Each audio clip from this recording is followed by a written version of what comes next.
You're watching West Hartford Community Television. You're watching West Hartford Community Television.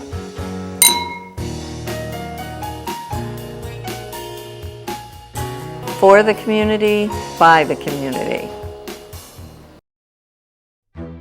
In the former Soviet Republic of Lithuania, near the capital Vilnius, once an epicenter of Jewish culture in Europe, is a place called Panere, Ponar in Yiddish. While it feels like a peaceful woodland park, beneath these trees lie the remains of 100,000 people murdered by the Nazis. This is ground zero for the final solution.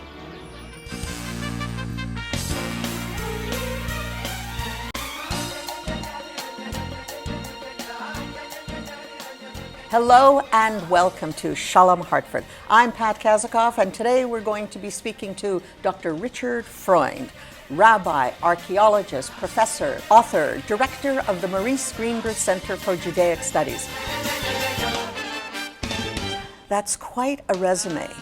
And each one of those things And that's only in the past year. Okay. It's all in the past year. And each one of those things is a full-time job. An author, a professor, a rabbi, an archaeologist. Question, why archaeology?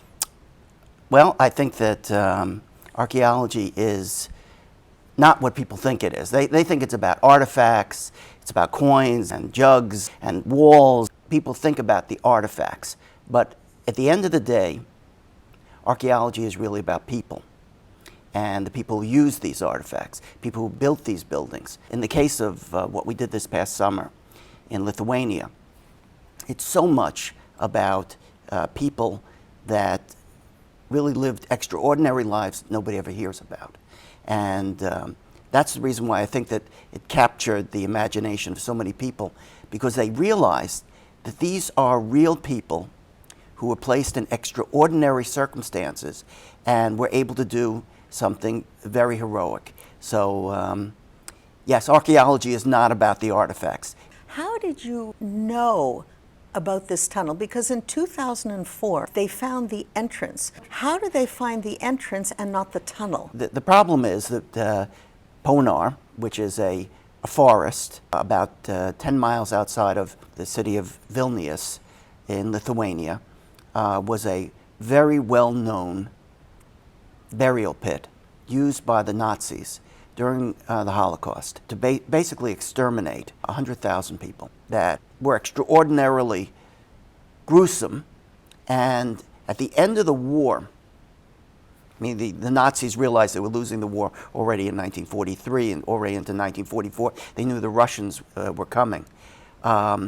They decided they were going to burn all the evidence that was there, so they wouldn't be accused of crimes against humanity. Mm-hmm. They brought in a burning brigade, 80 Jews that were tasked to actually burn all the evidence. So how did you find out about these people? Well, it was almost a legendary story about this burning brigade at Ponar and these Jews that were there burning all day and digging an escape tunnel all night.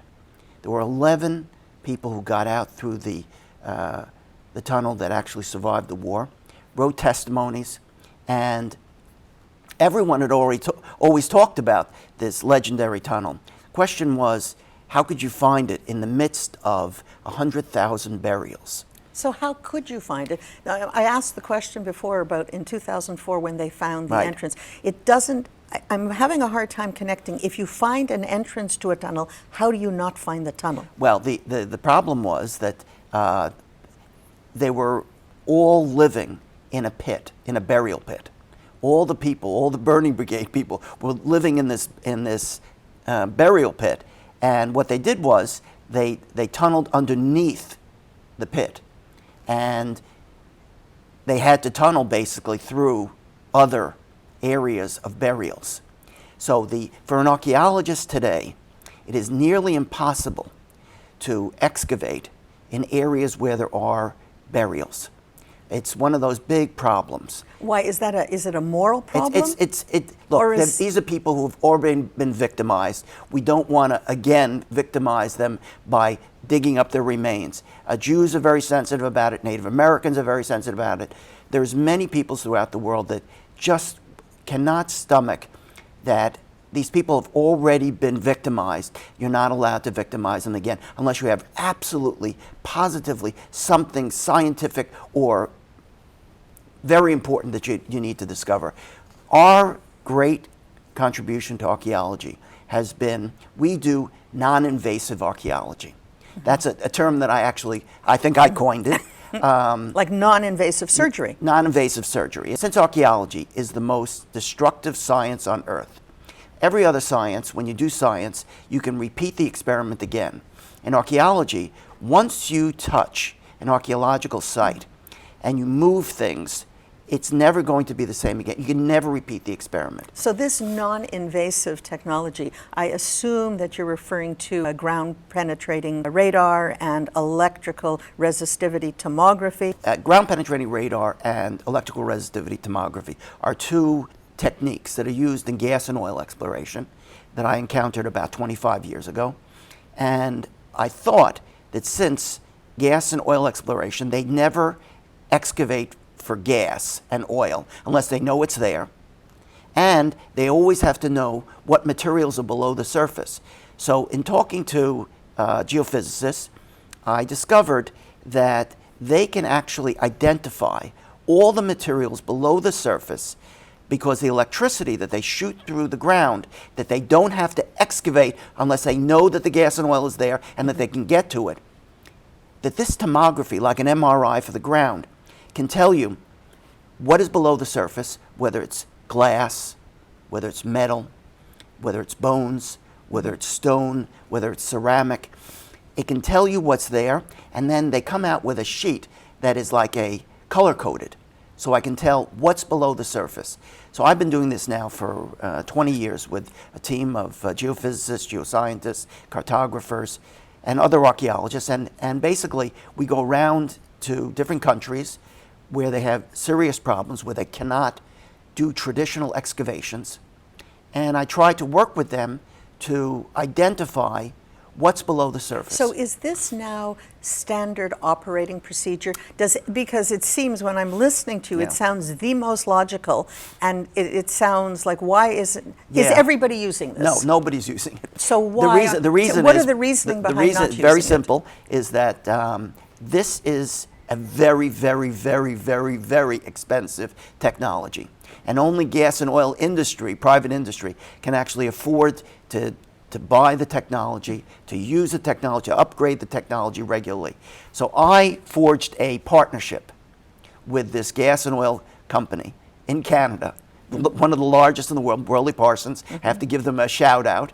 They basically saw this as an opportunity to give a human face to get the gas and oil industry to say that they're doing something for humanity. They're not just fracking and doing all other kinds of searches for gas and oil. And I have to tell you, in the past 20 years, they have solved some of the most important humanities questions, archaeology questions, in Israel, in Spain, in Poland, and in Lithuania. So let's go back to Lithuania. So why did you go to Lithuania? Why didn't you go somewhere else? I mean, Ponar isn't as well known as Auschwitz, as Treblinka, right, as Majdanek, as Bergen-Belsen. What brought you to Ponar? Well, first of all, we'd already done, about a decade ago, Sobibor, the extermination camp in Poland. Mm-hmm. And we proved that it can be a very important tool for identifying the remains of people and the installations of an extermination camp in a place like Sobibor. We'd also done so many other projects around the world. We were the go-to team, and what happened was, about 3 years ago, a very well-known archaeologist in Israel came to me, said he had a project that he wanted to work on with me. So I thought he was going to be saying something in Israel. And he says, no, I'd like to excavate the Great Synagogue of Vilnius. And I said, the Great Synagogue, wasn't that destroyed in World War II by the Nazis? He says, you know what? We think it's still there. And I said, what do you mean? They pulled down the walls, but because there was a secret associated with the architecture of this great synagogue, the synagogue was actually 2 floors below the street level. And we think that all the materials of the synagogue are still buried 2 floors below. They built an elementary school on top. So we went there in 2015. So to conform with the height requirement. Right. The height requirement was they wanted to build a great synagogue. The Jews wanted to build a great synagogue in Vilnius in the end of the 19th century, beginning of the 20th century. And there was a rule, an ecclesiastical rule, that you could not build a synagogue. You couldn't build it any higher than the highest church in the area.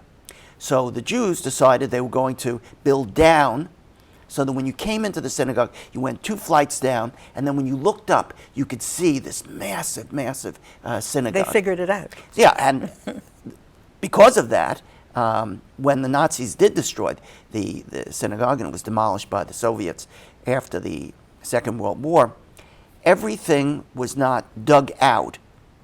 They just built the elementary school right on top. So we went and we surveyed everything around the elementary school, and the great synagogue is still buried totally underneath the And elementary that school. brought you to Ponar? Well, what it did was it brought me. I knew that I had to bring all my my colleagues to help them, and so what we did was we decided if we were already going to bring the equipment, we were going to offer it free to all other institutions in Lithuania, and the Jewish community came up with their proposals, and the museum. State Museum, the Vilna Gaon Jewish State Museum, came up with the suggestion that they had a little problem at Ponar. The problem was there was this mythical tunnel that everybody talked about, that all tour guides knew about, and it could never be found. They knew where it started, but no archaeologist could identify in what direction it went, because it would mean that they would have had to excavate areas that are unexcavatable because there's people buried there. That was an important possibility. And the second thing they said is, we also think there's some other burial pits here, and we don't know where they are. They're in the forest someplace. We know that there was probably more, 1 or 2 or 3 others. So we brought the equipment, basically to find things for the Great Synagogue, but we also brought it to see if we can find the escape tunnel and if we could find other burial pits. And you did. And we did. You've done a lot of work over the years. You mentioned Israel, Spain, Greece. I mean, there's a ton of work. But this Ponar business seems to have captured the imagination of people who have nothing to do with archaeology. Why? Why is this so important to everyday people? Well, I have to tell you that as part of this whole story is that I'm at a university, University of Hartford, and we want to train students not only in just doing the technical side of archaeology. We want to teach them about how archaeology can tell the stories of real human beings. And we went to the field. We didn't know if we would find, by the way, we did not know that we were going to find the tunnel. We had our doubts that we would find it. But the main thing was that when we went, I think that the students were so motivated because they said, could people really be out burning all day long and then dig all night long? And I said, this is the story of the human spirit. And I think that during the time we were working on this, how many people worked on it? We work in small teams. I was there for a whole month, but I had one team coming for a week, had another team coming for another week. And how many people, though, were working inside the tunnel? All night long, there would be one or two and sometimes three. And this is, by the way, from the testimonies themselves. One of the diggers, and I got to know these diggers almost personally. Uri Farber, he was an engineer. And it was because he was an engineer that he was able to actually encourage people to do this. He says, we can do this. We can actually dig this tunnel. I'll give you a straight shot. And there was an electrician who actually was up on one of the poles working and was able to figure out where they should be digging. And these are real people, Isaac Dugim, Uri Farber, that really thought that if they didn't do this, first of all, they were going to be the last victims. And the whole story of 100,000 people murdered in the forest would have been forgotten. Nobody would have known anything, because it would be, what kind of evidence would there be? So the fact that they were able to do this all night long with their hands, with spoons, and they were chained. I was talking to the BBC after we discovered this, and they said, they asked me, did I understand correctly that they were chained? I said, yes, the Nazis had chained because they didn't want them to escape, because they knew really what was going on at Ponar. And so they were chained all night long. They dug, and I said, not only did they dig all night, they dug for 76 days, from the end of January until April 15th. Is there some 1944. significance to the April 15th? It was the last night of Passover, the holiday of liberation. So can you imagine? I see. Here I am, and there was a rabbi with them who was in this area with the 80 burning brigade people, and the rabbi said, "This will be the best night to go. It's the darkest night of April. It's 2 nights after Easter. The troops that are guarding you may still be celebrating. This will be the best night to go." So they worked right up until the last minute, and then on April 15th, at about 10 o'clock at night, they opened up the tunnel, and they started to go out. So it's a human story. It's really about people. In doing these interviews, someone asked me whether it was moving for me. And I said, it raises the bar of what we consider to be heroic. Just so far beyond what we normally expect people to be able to do. So instead of Ponar, which was and is a place in the forest where 100,000 victims are buried, instead of it being a place of death, it becomes a place of hope. And I'm going back next month to Lithuania, because I'm trying to convince the Lithuanians to excavate an area of the tunnel, open it, so people can look. And instead of looking at death, they look at life. Okay, what can I say? To me, that you're making me shiver a little bit. But I want to talk about Nazareth. I want to know what a Jewish boy is doing in Nazareth, which supposedly is the cradle of Christian civilization, Muslim civilization, but not so Jewish. Oh, I don't know about that. That's why I'm asking you. First of all, I should say that I've been working in Nazareth for 13 years. It's one of those, I've been working in Israel for the past 30 years on excavations nearby on the Sea of Galilee in a place called Bethsaida, using the same technology that we use all over. We have a lab, and over the years, I've been approached by people in Nazareth, and they said, we have a problem in Nazareth, is that it's not easy to excavate Nazareth because people have lived continuously in Nazareth, and they've built one on top of the other. I said, and they asked me whether I could see things below the surface. I said, that's our expertise. So I've been working on Mary's Well. We're looking for the 1st century.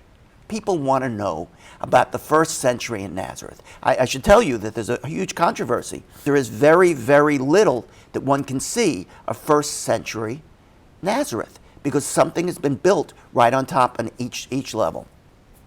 So first of all, it was just to see if we can find 1st century Nazareth, because that's where the Holy Family came from. Right. This is where Jesus' family came from. He's called Jesus of Nazareth. He's not called Jesus of Jerusalem. He's not called Jesus of Bethlehem. He's called Jesus of Nazareth. His family was from there.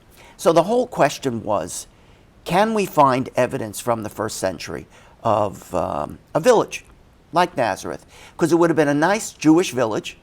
He was from a nice Jewish family. And Jesus the Jew is a very interesting issue for Jewish history. And the only way we can ever resolve how Jewish he was is to find first century Nazareth. And So what I can say is, after 13 years, we were working there. We found the main well, which is called Mary's Well, because in the New Testament, Mary has this encounter with the angel Gabriel, where the angel Gabriel comes to her and says, Mary, you are going to have this child. He shall be Jesus. He shall be the Savior. And it's the quintessential beginning. It's ground zero for Christianity. So finding Mary's Well, very important. Finding first century Mary's Well, very important. But then right next to Mary's Well, we discovered there was a bathhouse. Now, bathhouses were very... Isn't that like a mikvah? Well, it's like a mikvah, but it's also... all ritual baths are usually situated next to where the water sources are. So we're sitting in an area which has the water source, Mary's Well, and then there's a bathhouse next door. You would think that maybe this would be a good place. By the way, bathhouses are wonderful places to excavate because people like to go to the gym and they lose stuff. They have artifacts, they have jewels, they have their glasses, they have their shoes, they have little ornaments that they carry with them. So it's not a random place. No, it's not a random place. And also the pipes are full of artifacts that get stuck. And so we've been excavating there in that area. Right next to Mary's Well is the Church of the Annunciation, Greek Orthodox. And the Greek Orthodox hold that this is the place where Mary had her encounter with the angel, and they have their own little water source in the back. So they were having a water problem, a real water problem inside this beautiful church. And they said, can you use your ground penetrating radar to help us find, maybe there's a crack in water. And as we were looking through the floor of this great church, and their church, by the way, has been destroyed multiple times. So they keep building right on top of it. What did we find? I said, I hate to tell you this, but the floor, the original floor, is about 6 feet below where you've built your floor. And if we excavate right here, we'll probably find the original floor of the church. So we're finding the floor of the church, we're finding the well, we're finding the bathhouse, but are we finding anything that's relating directly to Mary, directly to Jesus, directly to Joseph? I mean, can we say that with certainty? This is what we do in archaeology. We don't really look for individuals. We generally look for the background, the illumination, the illustration of the life of a first century person. In order to, when we have all those pieces, like we have coins and glass, and jugs and juglets, and then when we have this water source with a bathhouse, this is where we start to create the lives of the people. So I have to tell you, this summer we finished a second season working on the Church of the Annunciation. And people, I'm working with the Greek Orthodox community. And the Roman Catholics in town also have their own Church of the Annunciation. There are two churches of the Annunciation, one Greek Orthodox and then the Roman Catholic, which is a massive basilica, which is really the home of Mary and Joseph. And Roman Catholics came to me and said, how would you like to work with us now? So I'll tell you what, to me, archaeology is also, in addition to being about people, it's not only about the ancient people, it's also about the modern people. And I have to tell you that Nazareth in Israel is a city of Jews who are up on top of the hill, Christians, and Muslims that all live in this great proximity to one another. I'm working with my colleague, who is a Muslim archaeologist, who, by the way, teaches at the University of Connecticut, teaches at the University of Hartford now. A Muslim, a Christian, and a Jew are working on something in Nazareth. And with my students, I think in many ways this tells us a lot about the modern period as much as it tells us about the ancient period. But the question, can you find evidence of a person, is not the right question Is to not ask. the right question. It's the wrong question to ask an archaeologist. Every once in a while, I excavated the Cave of Letters. In the Cave of Letters, there were letters signed by a 2nd century Jewish figure who's almost mythological, like Jesus, called Simon Bar Kokhba. Okay. Bar Kokhba revolt. The Bar Kokhba revolt. I have letters signed by him. That is so rare. That's an individual. That's an individual. And every once in a while, you can come up with an individual. So I'm going to cut you off because I want to talk for hours, Yeah. but we can't. I want you to give me one sentence about Atlantis before we do. One sentence. That's all we can. Okay, one sentence about James Cameron. Okay. James Cameron wanted to go back and do what we didn't do the first time.